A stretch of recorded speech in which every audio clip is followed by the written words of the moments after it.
What is visible learning? Well, quite simply, visible learning is making the process of learning visible to kids. It's kids being able to know their exact expectations, where they are in the learning process, and how to get themselves to master those expectations. When are we doing visible learning? Well, anytime we're showing the students exactly what we want them to learn, anytime students clearly see if they're getting it or not, anytime students can apply different learning strategies to master our content, and anytime they reflect and seek out and apply feedback on their progress.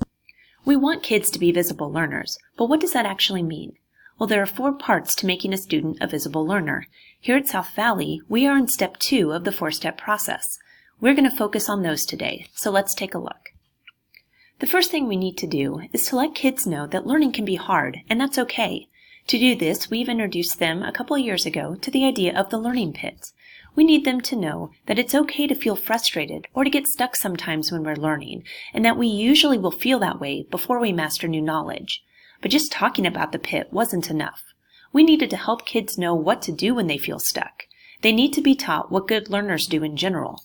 There are so many skills that good learners have, and they are called learner dispositions. This is where our Eagle Picks came in.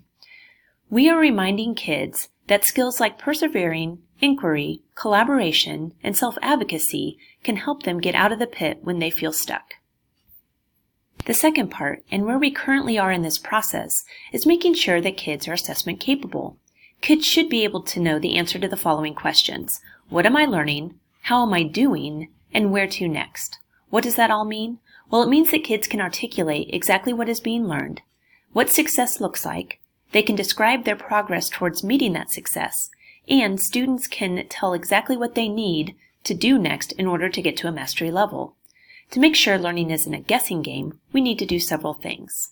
First, we need to tell the students their learning intention. This is the overall goal for your kids in your class. These are your curriculum standards. But because they can be difficult to understand, we need to make sure that we tell them to kids in student-friendly language. Next, we need to show them or let them help us make success criteria. These are your I can statements or your students will be able to statements that can help kids meet the learning intention. They are the steps to success. Again, we need to make sure these are in kid-friendly language and given to the students during the learning. We should try to make all of our teaching revolve around these learning intentions and success criteria as much as possible. Then, they need to be able to know exactly where they are in the learning progress as frequently as possible so that they can make sure they meet the learning intention. We can do this through monitoring their learning in a variety of ways.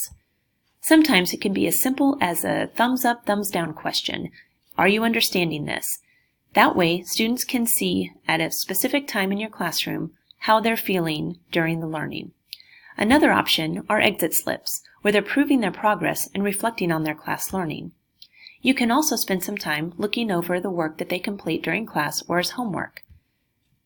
Another option are the more formal forms that you saw highlighted in our staff meeting, things like a Google form or a Google Sheet where the students can track their progress using a color-coded system. Another simple way to do this is by using color-coded turn-in baskets, where kids can turn in work based on how well they feel they know the content at a particular point in time.